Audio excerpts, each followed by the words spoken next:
telling someone, and they asked me, would you repeat that again? I was interested in going into broadcasting. I'm adopted. And that was my key out.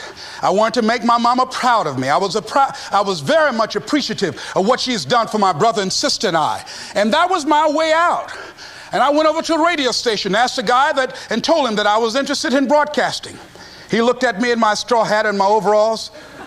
He said, you have any broadcasting background? I said, no, sir, I don't. What do you do? I cut grass. Young ladies asked me what kind of work I do, and I was working on a garbage truck. I say, well, I'm a sanitary technician.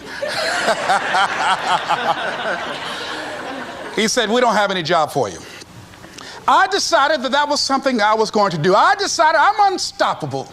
I'm going to go up in here and I'm going to do this. I started going to the radio station every day, developing a relationship with the people that were doing what I wanted to do.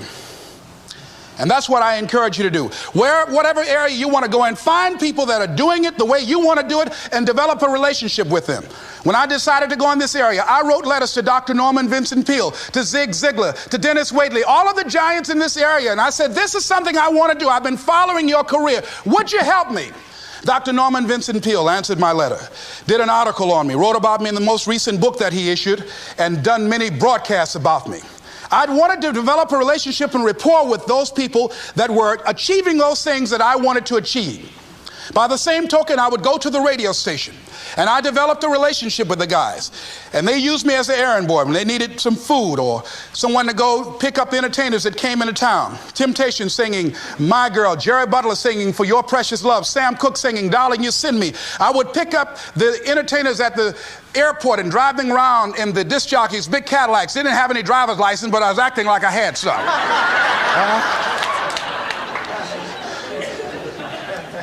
Every day I used to go home and work on my communication skills, developing myself. It was Whitney Young. He said, it's better to be prepared for an opportunity and not have one than to have an opportunity and not be prepared. Start working and developing yourself now and prepare yourself for what it is that you want, because you expect to get it. And when the disc jockeys were in the control room, I would go in and watch them and develop a trust level, and they would let me stay, and I would watch and observe them working the controls. When you want something out of life, don't worry about how you're going to get it. How is none of your business. The most difficult thing it is to hold the vision. It's to hold the vision. So there I was at the radio station. A guy was on the air and he started to drink by the name of Rock. I was outside the window looking at him and watching. Hungry and ready, saying, drink, Rock, drink.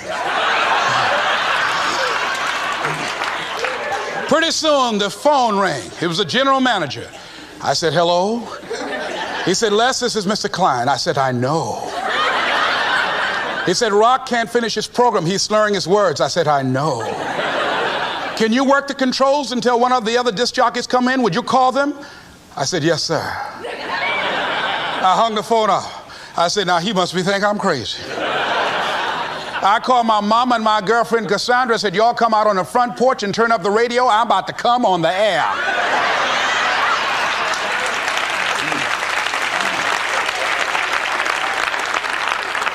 I waited about 15 minutes. I called him back. I said, Mr. Klein, I can't find nobody. He said, well, why don't you go in there and work the controls until they get there? And don't say nothing here. I said, yes, sir. I couldn't wait to sit down at that turntable, Mustafa.